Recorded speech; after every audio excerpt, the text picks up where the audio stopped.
જામનગર નગરી સંગીત પ્રેમી માટે સમગ્ર ગુજરાતમાં જાણીતી છે, જેને ધ્યાનમાં લઈને જામનગરના જ ઉમંગ ભદ્રા અને નૈતિક નાયક દ્વારા ગઈકાલે રવિવારે જામનગરના ટાઉન હોલમાં લિવિંગ લેજન્ડ વિનિંગ હાર્ટ્સ ઓલના ટેગ સાથે સમગ્ર દેશમાં જાણીતા લોકપ્રિય ગઝલકાર મનહર ઉદાસનો લાઈવ કાર્યક્રમ યોજવામાં આવ્યો હતો। આ કાર્યક્રમને ખૂબ જ રિસ્પોન્સ મળ્યો હતો, જેને કારણે ઓનલાઈન અને ઓફલાઈન દ્વારા મનહર ઉદાસનો લાઈવ શો હાઉસફુલ થઈ ગયો હતો। આ કાર્યક્રમમાં જામનગરના સંગીત પ્રેમીઓએ મોડી રાત સુધી એન્જોય કરી હતી। આ તકે જામનગર મહાનગરપાલિકાના કમિશનર ડીએન મોદી પરિવાર સાથે આ મનહર ઉદાસનો લાઈવ શો માણ્યો હતો। આ તકે જીટીપીએલ જામનગર ન્યૂઝના મેનેજિંગ એડિટર જયેશભાઈ રૂપારેલિયાએ આ શોના આયોજક ઉમંગ ભદ્રા અને ગઝલકાર મનહર ઉદાસની મુલાકાત લીધી હતી, જેમાં મનહર ઉદાસે જણાવ્યું હતું કે જામનગરમાં હું 13 વર્ષ પછી સ્ટેજ ઉપર લાઈવ પરફોર્મન્સ કરી રહ્યો છું, જેનું મને ગર્વ છે। 83 વર્ષની ઉંમરે પણ મનહર ઉદાસ સ્ટેજ શો કરી રહ્યા છે, તે બદલ જીટીપીએલ જામનગર ન્યૂઝે મનહર ઉદાસને અભિનંદન સાથે શુભેચ્છા પાઠવી હતી। મનહર ઉદાસે જણાવ્યું હતું કે જામનગરે મને ખૂબ જ પ્રેમ આપ્યો છે, જેને કારણે મને અહીં વારંવાર આવવાની ઈચ્છા થાય છે। આ શોના આયોજક ઉમંગ ભદ્રાએ જણાવ્યું હતું કે આ મારી પ્રથમ ઇવેન્ટ છે। આવતા દિવસોમાં હું બીજા પણ ઘણા કાર્યક્રમો જામનગર માટે લઈ આવીશ। જીટીપીએલ જામનગર ન્યૂઝ સાથે થયેલા વાર્તાલાપના આ રહ્યા મુખ્ય અંશો। सावला समुद्र के काटने रोग मेरे जी का मेरे दिल कचे सावला समुद्र उस पे काटने देखो रोके अब कौन भला दिल से जो प्यारी है सजनी हमारी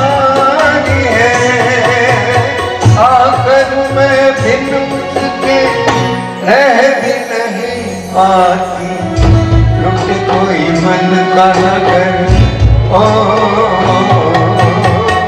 लुट कोई मन का नगर के मेरा सामी जाओ ये लगता है कि महफिल है इस तरह से मेरी जिंदगी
मोहब्बत की नूर से रोशन ये रोशनी जो न हो जिंदगी अधूरी है रहे वफा में कोई हम सफर जरूरी है ये रास्ता कहीं तन्हा कटे तो मुश्किल है जहाँ भी जाओ ये लगता है कि महफिल है पूरी तरह से मेरी।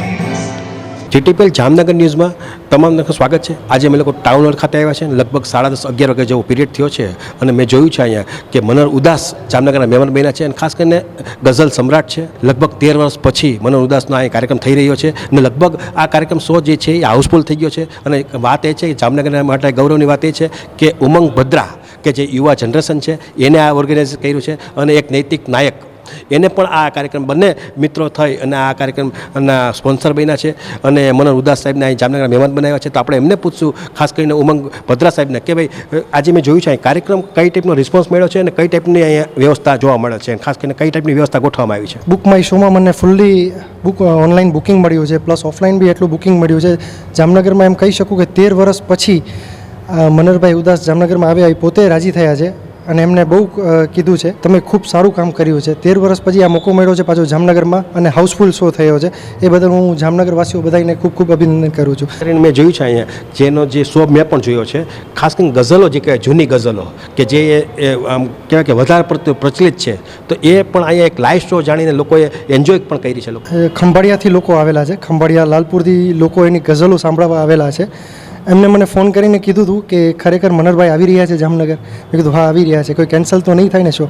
ના બિલકુલ મારી જવાબદારી છે, આપણે એમને અહીંયા લઈ આવીએ છીએ અને ખરેખર બહુ સારો રિસ્પોન્સ છે અત્યારે. આ તમારો કાર્યક્રમ જે તમે ઓર્ગેનાઇઝ કર્યો છે પહેલો કાર્યક્રમ છે કે અગાઉ ભૂતકાળમાં આવા કાર્યક્રમ કર્યા છે? મારો ફર્સ્ટ કાર્યક્રમ છે, ફર્સ્ટ ઇવેન્ટ અમે ઓર્ગેનાઇઝ કરેલી છે. મારો ફ્રેન્ડ નૈતિક નાયક છે, એને ખૂબ હેલ્પ કરી છે મને, એના થકી હું આખો પ્રોગ્રામ મેં ઓર્ગેનાઇઝ કરેલો છે. આવતા દિવસોમાં હજી પણ કાંઈક લોકોને હજી જામનગર લેવલે આ રીતની જે વાત છે, કલાપ્રેમી જામનગરની પ્રજા છે, તો આવા કાર્યક્રમ બહુ ઓછા આવે છે. તો આવતા દિવસોમાં કંઈક નવું કંઈક વિચાર્યું છે? અમે મેમ્બરશિપ બહાર પાડીએ છીએ.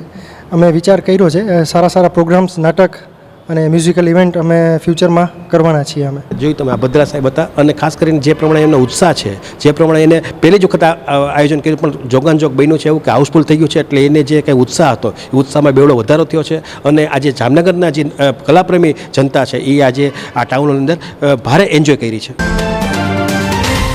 આજે અમે લોકો જામનગરના ટાઉન હોલ ખાતે આવ્યા છે અને ખાસ કરીને જે ગઝલના સમ્રાટ છે એવા જામનગરના મહેમાન મનહર ઉદાસ સાહેબ બન્યા છે અને મનહર ઉદાસ સાહેબ આપણી સાથે છે, આજે જોડાયેલા છે. આપણે એમને પૂછશું સાહેબ તમારો જે પ્રમાણે અનુભવ છે એ કેવડો છે અને ખાસ કરીને તમે આ રીતના જે શો કરો છો આ ઉંમરે પણ અમે લોકો એમાં પણ એક હર્ષ અનુભવીએ છીએ. ખાસ મેં જોયું છે ઓડિયન્સ હાઉસફુલ છે.